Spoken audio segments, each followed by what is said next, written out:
back to the Aubergine Chef. Now this week I'm not really going to show you how to make anything, like the cakes and everything like that. My friend Jason, who's opening a store in Potomac Mills Mall in Woodbridge, Virginia, has asked me to make him a cake, a 3-tiered cake, all squares, with some pink fondant, some brown polka dots. So I'm going to show you how I'm going to go about decorating that. And hopefully it'll be a better episode than the original tiered cake episode that I did. So what I did was I took an 11, an 8, and a 5-inch square cakes. I've already cut them up.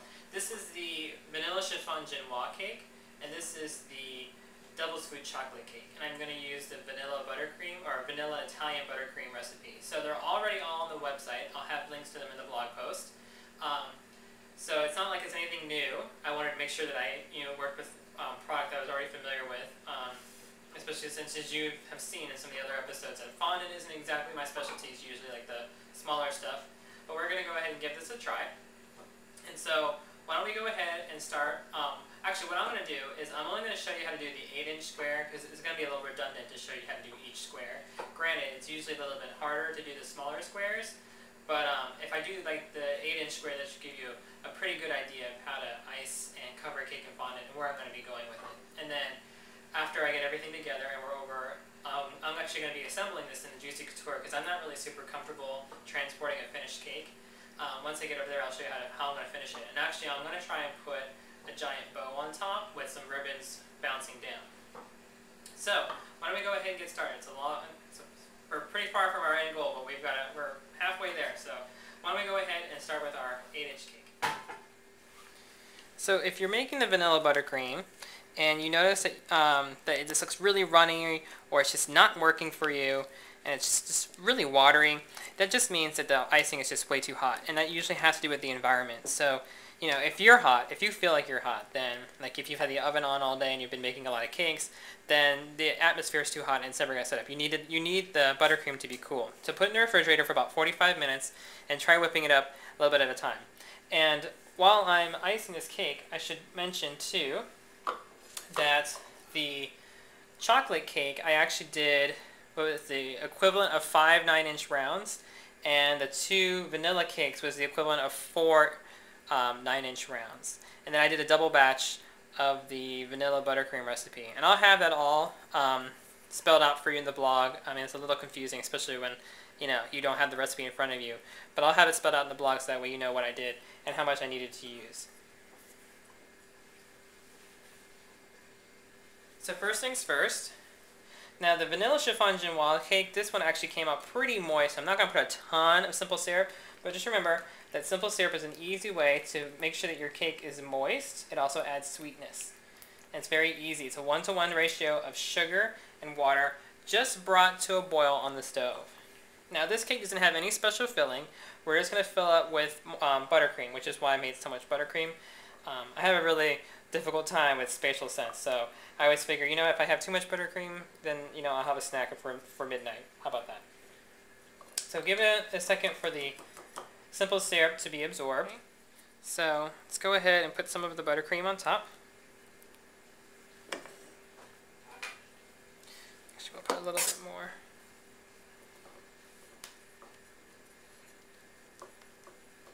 Now, if you want to pipe this instead of spreading it, that's just fine too.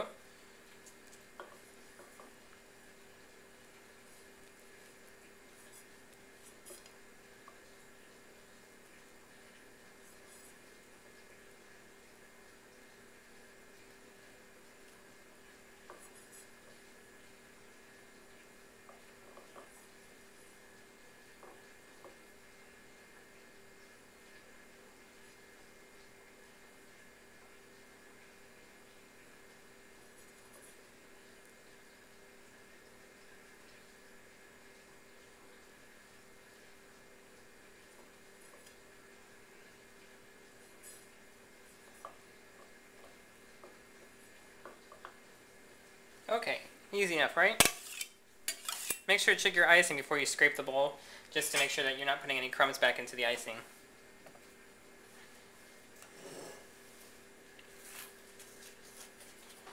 Okay.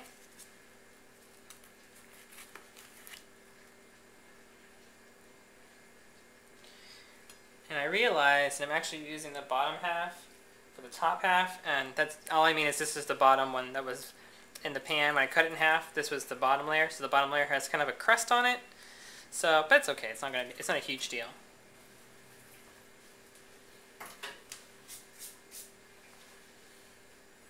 Okay, a little bit of simple syrup. Now remember, the vanilla chiffon genoise is a little dense, so even if it is moist, it almost has like a dry feeling to it. You know, just because, you know, your mouth is absorbing so much, I don't know, it's taking so much to chew it. I'm not really selling the cake very well, am I? It's not a bad cake at all. It's just a very dense cake. I like it because the crumbs don't get everywhere, and it's a little bit heavier, so it's like very, I don't know, compact. It's hard to explain. It's just like when you work with it, you really don't want a cake that's like, you know, gonna fall apart on you, like, you know, the corners are gonna pop off or whatever. And this cake is a good cake. The Devil's Food chocolate cake is actually less dense, so we might have some issues, but we'll be all right. We'll work with it. So first things first, ice the top just like you did the middle.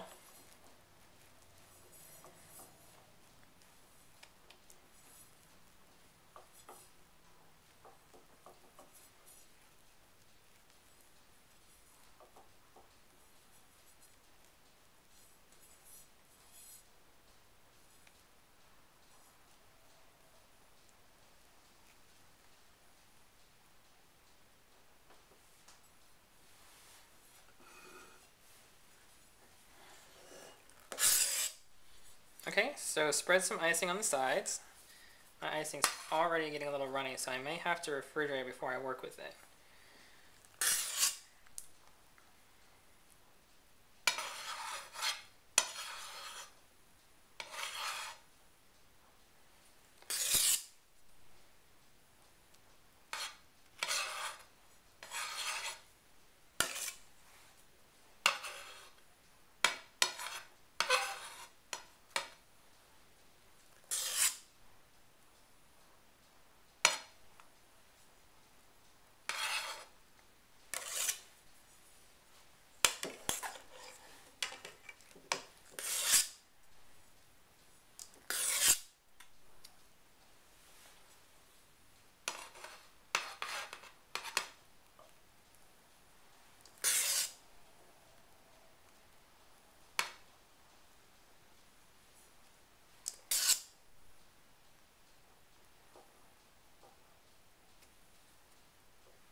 Okay.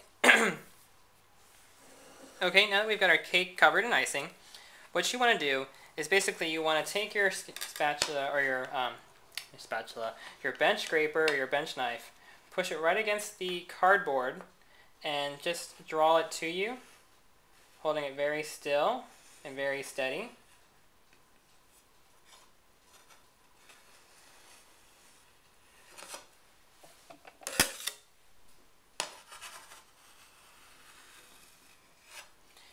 And what you're doing is you're trying to create nice, smooth, even sides. And while your fondant may cover some mistakes, fondant also has a tendency to replicate any mistakes that are on your cake. So the smoother you can get your icing, the smoother the fondant will be. Don't bank on your fondant hiding any mistakes. Think of it that way, and then you'll know, and then when a mistake is covered up, you'll be more excited. I guess it's kind of a weird way of looking at it, be pessimistic in order to be optimistic, but take it for what it is.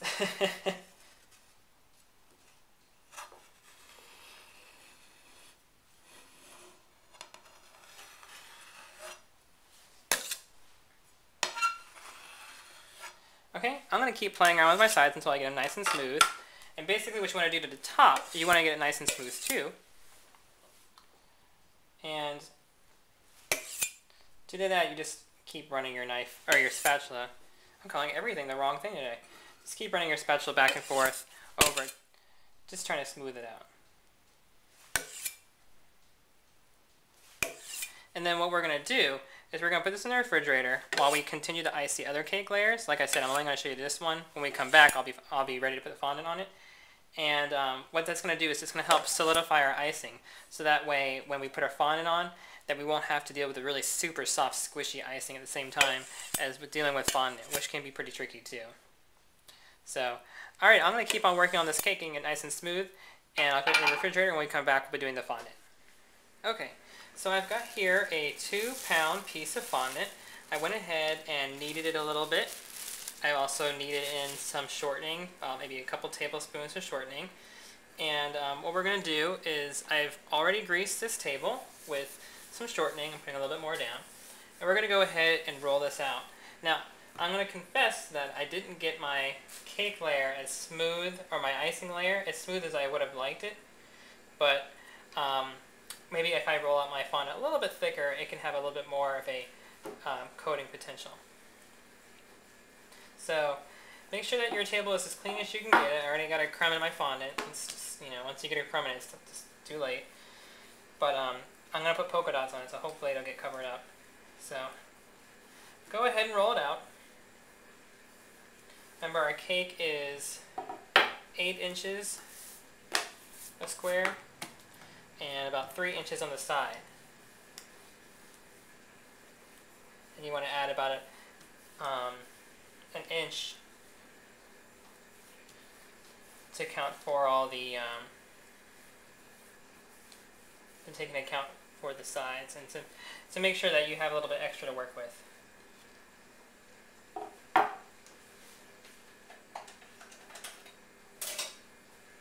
Now, if you can see, there's like these little pockets of air bubbles that got caught in here, and all I'm doing is I'm lancing them to make sure the air gets out. You can do this with a little sewing pin too.